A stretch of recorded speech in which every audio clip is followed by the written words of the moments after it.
नमस्कार मित्रों, कैसे हैं आप। विश्वास है कि आप लोग स्वस्थ होंगे और मस्त होंगे, अपनी पढ़ाई में व्यस्त होंगे। एक नए टॉपिक के साथ आज हम उपस्थित हुए हैं जिसका नाम है गीत काव्य एवं लेखक, संस्कृत के गीत काव्य एवं उसके लेखक।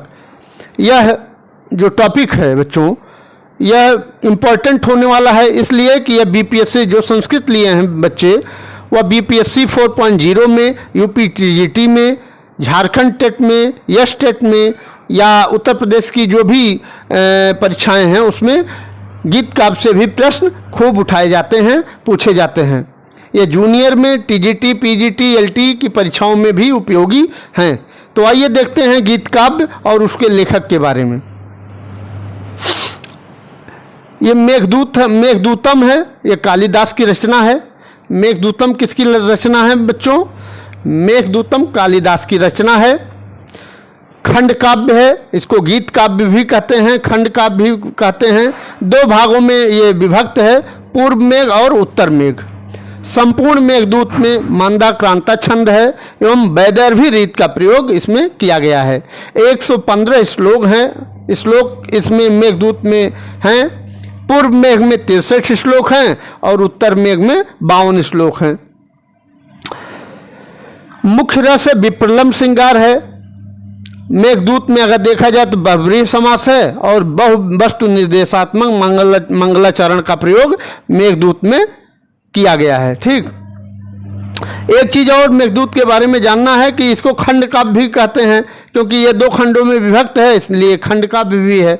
यह गीत काव्य भी है क्योंकि गाने योग्य है, गाया जा सकने वाला ये काव्य है, इसलिए इसको क्या कहते हैं? गीत काव्य भी कहते हैं। संदेश काव्य भी इसको कहते हैं क्योंकि यक्षिणी के लिए संदेश दिया गया है यक्ष के द्वारा। ठीक, और इसे दूत काव्य भी कहते हैं क्योंकि दूत बना करके मेघ को यक्षिणी के पास भेजा जाता है यक्ष के द्वारा। ठीक, इसलिए मेघदूत को खंड काव्य भी कहते हैं और गीत काव्य भी कहते हैं और कालिदास की ये रचना है। इतना इस ग्रंथ के बारे में जानकारी अवश्य होनी चाहिए। आइए नीत शतकम। नीत शतकम ये भर्तृहरि की रचना है। नीत शतकम के बारे में आइए देखते हैं कि ये इसके लेखक कौन है। इसके लेखक हैं भर्तृहरि। ठीक है, विधा क्या है? ये मुक्तक काव्य है। क्या है? मुक्तक काव्य भी कह सकते हैं इसको, और गीत काव्य तो है ही। नमस्कारात्मक मंगलाचरण का प्रयोग इसमें किया गया है। अनुष्टुप छंद का प्रयोग अधिकतर नीत शतक में किया गया है। 111 श्लोक हैं। ये बातें जाने जो शतकम है उसको नीत शतक जो है नीत शतकम है, जिसमें शतकम लगा है तो उसमें स्वाभाविक है 100 से अधिक श्लोक होंगे। तो नीत शतकम में कितने श्लोक हैं? 111 श्लोक हैं। मूर्ख निंदा पद्धति से इसकी शुरुआत होती है और कुल पद्धतियों की संख्या कहीं कहीं 11 है और कहीं कहीं 10 है। ब्रह्मा जी की स्तुति इसमें की गई है। ठीक है, ये भर्तृहरि की रचना है। ठीक है, श्रृंगार शतकम भी ये भर्तृहरि की रचना है और वैराग्य शतकम भी ये भर्तृहरि की रचना है। मित्रों, इसको शतक त्रय भी कहते हैं। शतक त्रय कौन है? भर्तृहरि हैं। ठीक है, शतक त्रय में कौन कौन से ग्रंथ आते हैं? नीत शतकम, श्रृंगार शतकम और वैराग्य शतकम। ठीक, ये 3 शतक भर्तृहरि की रचना है। आगे देखते हैं।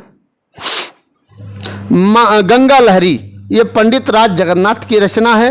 अमृत लहरी भी ये पंडित राज जगन्नाथ की रचना है। सुधा लहरी भी पंडित राज जगन्नाथ की रचना है। लक्ष्मी लहरी भी पंडित राज जगन्नाथ की रचना है। गाथा सप्तशती ये खूब पूछा जाता है बच्चों। गाथा सप्तशती परीक्षाओं में हाल की ये रचना है गाथा सप्तशती, और ये परीक्षाओं में अक्सर पूछा जाता रहा है, चाहे वो टीजीटी की परीक्षा हो, एलटी की परीक्षा हो, उसमें गाथा सप्तशती खूब पूछा जाता है। ठीक, नीत सार। नीत सार किसकी रचना है? घट करपर की रचना है। घट करपर की रचना है नीत सार। चंडी शतकम यह भी खूब पूछा जाता है परीक्षाओं में। बाण भट्ट की रचना है। चंडी शतकम किसकी रचना है? बाण भट्ट। ठीक, बाण भट्ट की रचना है। पौन दूत धोई की रचना है। पौन दूतम किसकी रचना है? धोई की रचना है। ठीक, पवन दूतम के लेखक कौन है? धोई। भामिनी विलास, यह भी पूछा जाता है परीक्षाओं में। भामिनी विलास किसकी रचना है? पंडित राज जगन्नाथ की रचना है। ये वेरी इंपॉर्टेंट है। सूर्य शतकम, अक्सर ये परीक्षाओं में पूछा जा रहा है। सूर्य शतकम किसकी रचना है? तो ये मयूर भट्ट की रचना है। मयूर भट्ट की रचना है सूर्य शतकम, ठीक है। ये मयूर भट्ट साले हैं किसके? बाणभट्ट के, ठीक है। बाणभट्ट के साले कौन है? मयूर भट्ट। चंडी शतकम बाणभट्ट की रचना है। और चारुचर्या ये क्षेमेंद्र की रचना है। आचार्य क्षेमेंद्र की रचना कौन सी है? चारुचर्या। ये देखिए पवन दूत, पवन दूतम किसकी रचना है? ये धोई की रचना है। अभी नेम दूतम विक्रम कवि की रचना है। नेम दूतम किसकी रचना है? विक्रम कवि की रचना है। और हंस दूतम किसकी रचना है? रूप गोस्वामी की। हंस दूतम किसकी रचना है? रूप गोस्वामी की रचना है।